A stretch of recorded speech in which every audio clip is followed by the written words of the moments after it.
Hello guys, मैं हूं पोकेसेन से और आज की वीडियो में बात करने वाला हूं ऐश के टॉप 5 अनइवॉल्व पोकेमॉन के बारे में। ये सारे ऐश के वो पोकेमॉन हैं जो अनइवॉल्व रहे उनकी पूरी जर्नी में, जो अपने फर्स्ट इवोल्यूशन में रहे और आगे कभी बढ़ नहीं पाए। और हाँ, इसमें मैं ऐसे पोकेमॉन को कंसीडर करूंगा जो कि इवॉल्व हो सकते हैं। जो इवॉल्व नहीं हो सकते, जिनका एक ही इवोल्यूशन है, उनको मैं इस लिस्ट में नहीं कंसीडर करने वाला। और हाँ, मुझे पता नहीं कि मुझे इस लिस्ट में पिकाचू को रखना चाहिए कि नहीं, बिकॉज हमने देखा है पोकेमॉन जर्नी में कि पिकाचू पीचू से कैसे इवॉल्व होता है। तो देखा जाए तो वो उसका फर्स्ट स्टेज नहीं है, तो इसलिए मैंने सोचा कि मुझे इस लिस्ट में तो पिकाचू को नहीं रखना चाहिए। क्या पता अगर आप लोग बताओ कि मैं पिकाचू को रख सकता हूँ कि नहीं लिस्ट में, तो मैं पिकाचू को इस वीडियो के पार्ट 2 में रखूंगा। और हाँ, मुझे पता है कि ऐश के पास 5 से ज्यादा अनइवॉल्व पोकेमॉन है जो कि अपने फर्स्ट स्टेज पे। तो मैं आप लोगों को प्रोसेस बताता हूँ कि मैंने ये लिस्ट कैसे बनाई है। मैंने ऐश के 10 अनइवॉल्व पोकेमॉन की लिस्ट बनाई, जिसमें से मैंने 5 को सिलेक्ट किया है। तो इस वीडियो में जो 5 आप देखने वाले हो वो रैंडमली सिलेक्टेड है और मैं उनको अपने हिसाब से रैंक करूंगा, अपने हिसाब से रेट करूंगा कि कौन सा कहां पे होना चाहिए। तो हाँ, अगर आपको कोई पोकेमॉन इस लिस्ट में अभी देखने को नहीं मिला तो वो आपको मोस्ट प्रोबेबली पार्ट 2 में देखने को मिलेगा, जो कि देखने के लिए आपको इस चैनल को सब्सक्राइब करना पड़ेगा। तो अगर आप लोग ने अभी तक चैनल को सब्सक्राइब नहीं किया है तो कर दो,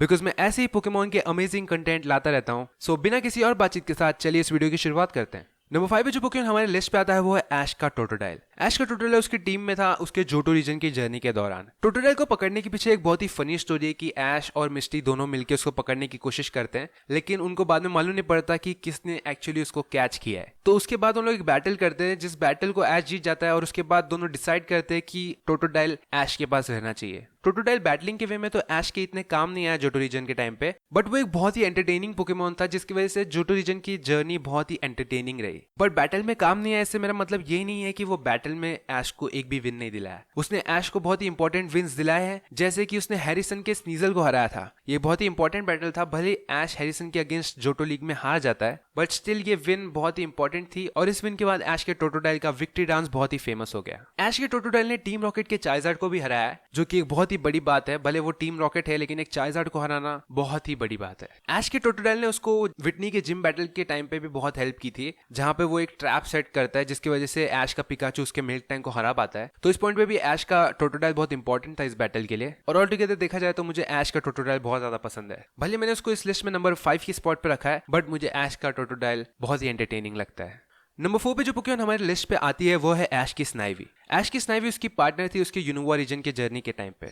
ये एक फीमेल स्नाइवी रहती है और इसका मेन मूव रहता है अट्रैक्ट। ये अट्रैक्ट की वजह से ऐश की स्नाइवी ने उसको काफी सारे विन्स दिलाए। ये ऐश का बहुत ही इंपॉर्टेंट टैक्टिक्स रहा था यूनोवा रीजन के टाइम पे। ऐश के लिए स्नाइवी को पकड़ना बहुत ही ज्यादा मुश्किल रहा था, बिकॉज ये जब भी उसको पकड़ने की कोशिश करता था, वो स्नाइवी इस पे अट्रैक्ट यूज करके इसके अगेंस्ट बैटल जीत जाती थी। ऐश अपने पिडोव की हेल्प से फाइनली स्नाइवी को कैच कर पाता है। ऐश की स्नाइवी ने उसको काफी विन दिलाए हैं जिम लीडर्स के अगेंस्ट और उसके राइवल ट्रिप के अगेंस्ट भी। और इसको एक बहुत ही कॉन्फिडेंट पोकेमॉन दिखाया था। ये मेरे ऐश के यूनोवा रीजन के फेवरेट पोकेमॉन में से तो नहीं है, but I still really like Snivy. इसने ट्रिप के सर्वाइन को हरा के ये प्रूव कर दिया कि ये अपने इवोल्यूशन को भी हरा सकती है। और इसी वजह से मेरे हिसाब से ऐश की स्नाइवी को इस लिस्ट पे नंबर 4 की स्पॉट पे होना चाहिए।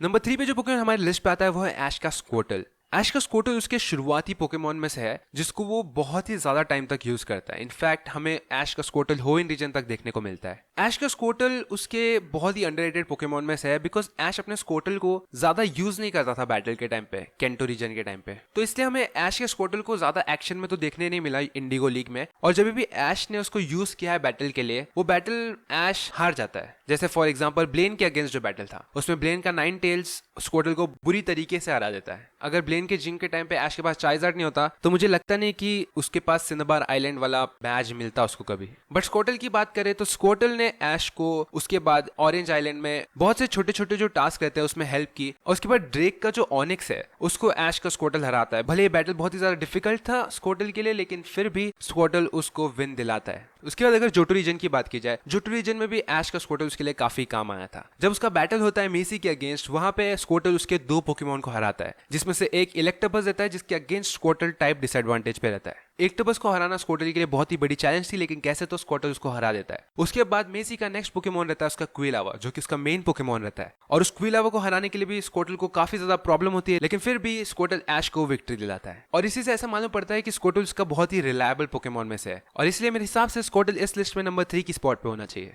नंबर 2 पे जो पोकेमॉन हमारे लिस्ट पे आता है वो है ऐश का बुजेल। ऐश का बुज़ेल मेरे हिसाब से उसके सीनो रीजन की टीम में one of the most underrated Pokemon में से है, बिकॉज ये पोकेमॉन ने ऐश को बहुत सारे विन्स दिलाए, लेकिन तभी भी बहुत सारे लोग इसको इतना अप्रिशिएट नहीं करते। ऐश का जो बुज़ेल है वो एक्चुअली पहले डॉन के पास था, वो डॉन का पोकेमॉन था और वो डॉन के साथ उसके कॉन्टेस्ट में हेल्प करता था। लेकिन फिर डॉन को पता चलता है कि उसका जो बुज़ेल है उसको फाइटिंग में ज्यादा इंटरेस्ट है, उसको पोकेमॉन बैटल में ज्यादा इंटरेस्ट है, तो वो डिसाइड करती है कि वो बुज़ेल को ऐश को दे देगी और उसके बदले एपॉम को ले लेगी, बिकॉज एपॉम जो रहता है उसको पोकेमॉन कॉन्टेस्ट में ज्यादा इंटरेस्ट रहता है। तो एक बहुत ही फेयर ट्रेड होता है दोनों के बीच में, जिसके बाद ऐश को मिल जाता है बुज़ेल। बुज़ेल ऐश के लिए बहुत ही इंपॉर्टेंट पोकेमॉन रहता है, बिकॉज ऐश को ये काफी सारे जिम बैटल जिता के देता है, जिसमें से अगर इसके मोस्ट नोटेबल विक्ट्रीज की बात की जाए तो वो थी वाटर टाइप जिम लीडर वे के क्वैकज़ायर के अगेंस्ट, जहां पे वो एक न्यू मूव ट्राई करता है जो कि रहता है आइस aqua जेट। ये मूव ट्राई करने के बाद ऐश को विक्ट्री दिलाता है क्वैकज़ायर के अगेंस्ट और उसके बाद अपने इवॉल्व फॉर्म फ्लोटज़ेल को हराता है। इस जिम बैटल के टाइम पे ऐश का बुज़ेल प्रूव कर देता है कि वो ऐश के स्ट्रॉन्गेस्ट पोकेमॉन में से है। इसके बाद भी वो फैंटीना के गैंगार को हराता है, जो कि बैटल काफी मुश्किल रहता है, लेकिन वो विक्ट्री दिला देता है ऐश को, और ऐसे ही कई सारे विक्ट्री दिलाए हैं ऐश के बुज़ेल ने। और इसीलिए मेरे हिसाब से ऐश के बुज़ेल को नंबर 2 की स्पॉट पे रखना टोटली जायज है।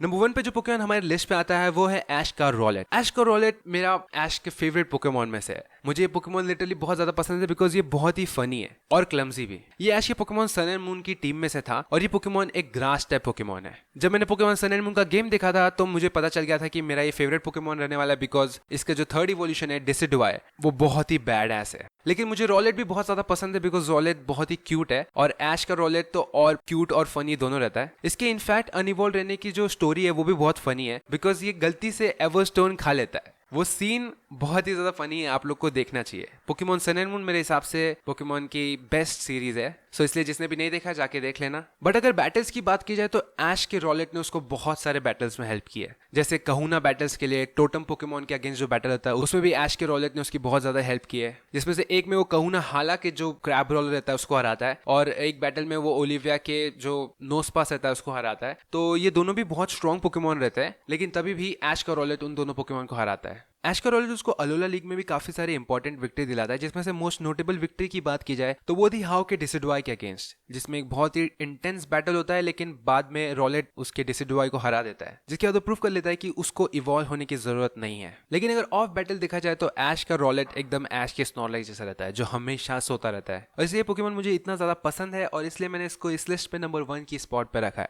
So that was it for the video guys. अगर आप लोग को ये वीडियो पसंद आया तो इस वीडियो को लाइक करना और मेरे चैनल को सब्सक्राइब करना। मैं आता रहूंगा इसी पोकेमॉन कंटेंट्स के साथ, और इसका पार्ट 2 भी आने वाला है, पता नहीं कब आएगा बट आ जाएगा। तो तब तक सब्सक्राइब कर देना चैनल को। मिलते हैं नेक्स्ट वीडियो में, तब तक के लिए गुड बाय।